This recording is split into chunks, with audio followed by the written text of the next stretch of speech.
Hey guys, welcome back to another video, and today we are going to be doing the first book of the month of 2021. It is January. I can't believe we've been doing this for a year now. It has been so much fun. It's given me a good motivational boost to get back into reading and also to revisit books that I haven't really looked at in a while but I feel need to be talked about. So yeah, January 2021, brand new book of the month.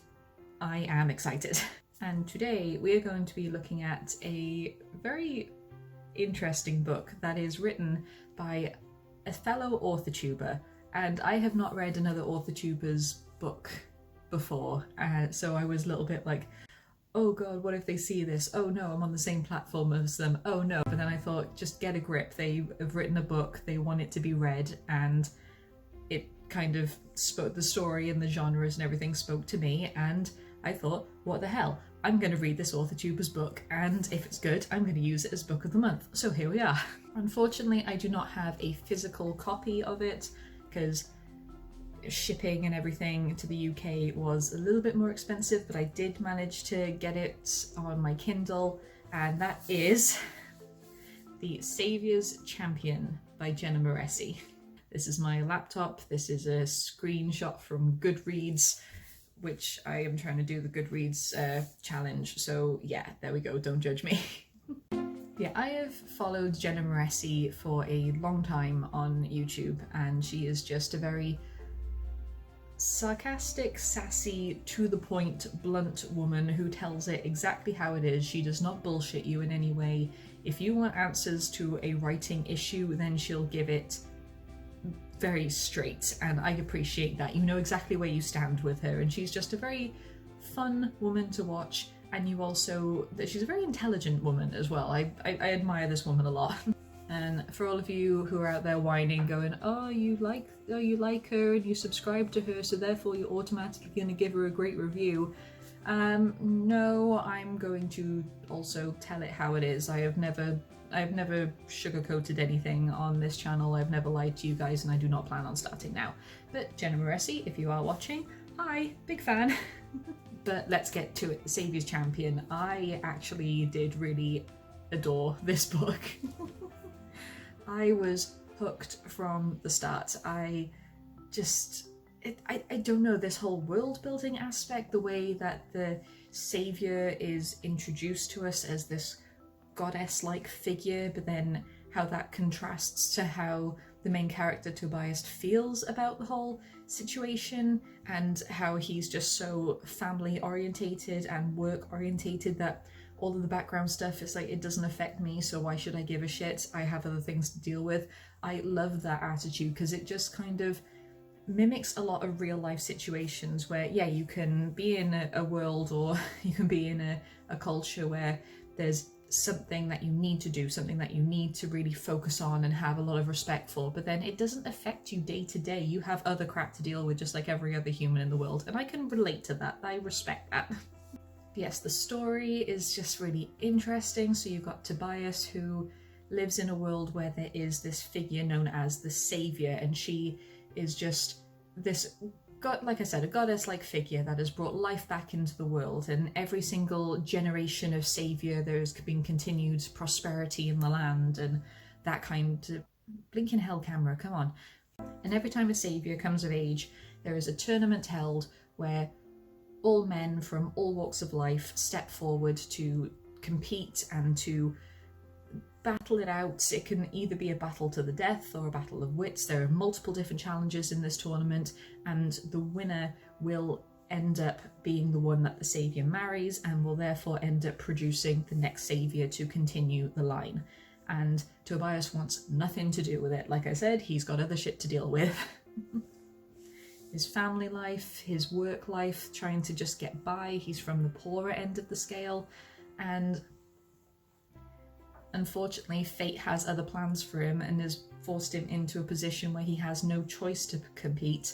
So he's not only dealing with the issue of trying to fight for his life, to provide for his family, just to make it day by day, but then there's also this romance aspect that just completely complicates everything, because he's now in this competition. He is now in the mindset of, well, great, now I have to hopefully marry the saviour if I'm ever going to make it out of here alive. But then somebody else comes on the scene and changes his mindset and makes everything so much more complicated, and then he's got to hide that, they've both got to hide this from everybody, and it just raises the stakes so much more. I am not big on romance. If any of you have seen anything with my videos, I am not a big romance genre person, but this felt very natural, and these two characters were actually allowed to develop before a romance was even talked about, so I can appreciate that. Any romance story that introduces the characters and as actual people before forming a relationship of any kind, I can fully respect that, because that's how it works in real life. You don't just walk into a room and it's just like, "Hark, I shall marry thee, fair maiden." It's just like, "You alright, mate, how's it going?" And then you see where it goes from there. That's such a British way of courting. "Alright, mate, how's it going?" Yeah, the world is very defined, the characters are fun, they have different dimensions to them, you can find yourself relating to ones that, even if you do not want to relate to them, even the absolute assholes in the background, you're like, I can kind of see where you're coming from, even though I don't want to, and that's just what makes it all so much more immersive in a way. You can see these characters as actual people, you can see how they've been brought up in this world and how it might have changed their mindset and their way of living and their way of trying to survive, and it just adds so much more. It's a slow burn romance that doesn't overpower the entire story, even though that is one of the major aspects. It doesn't, you know, take over every single page. It's like, no, there is still a tournament going on, there are still people dying, there's still a lot of blood, a lot of gore, and a lot of people who will not make it, and a lot of people who just want to survive until the next day. So it does have this good balance to it between you know, a slow burn, tense but realistic romance, and kind of like battle royale. It's a shame that so much of the story takes place securely within the tournament, which I understand. I mean, it is a tournament, it is a very self-contained claustrophobic environment, and that does come across really clearly in the writing, but it just would have been nice to see a little bit more of the world, just to see how much of an impact the Saviour has had outside of the tournament, because so far we've only heard stories, we haven't really seen anything. But then there is a companion novel called the words, oh my goodness, there is a companion novel called The Saviour's Sister, which I do plan on reading soon. It is on my list. So that could change, I don't know, but we're just looking at this one book for now. The writing style is very much like Jenna Moreci. She has this blunt sass to her, and that comes across in her writing. That's a very distinctive thing for her, where everything is very to the point. That doesn't mean that it's devoid of all description or like flowery language or anything like that. It does give some great descriptions, and it does have a very distinct style of how to set up a scene. You do see everything, you do feel like you are in the room, but it also has this bluntness to it of, okay, this is where we are, this is how things look, but that is not what we're focusing on right now, we got things to do. And that is the ongoing feel throughout, that it is very to the point each time, which I do like, but at the same time it also means that some characters don't get as much screen time as they could have. But something I do appreciate with this writing style is that because it's so mixed in that it is very blunt and to the point, but still able to deliver these wonderful descriptions of a scene or a room or a feeling, it lulls you into this false sense of security where you're like, okay, you know, we're moving quite quickly, so this probably isn't going to be that important, or okay, well this bit's going a little bit slower, but we're still getting the gist of it, so I'm curious to see where this is going to go.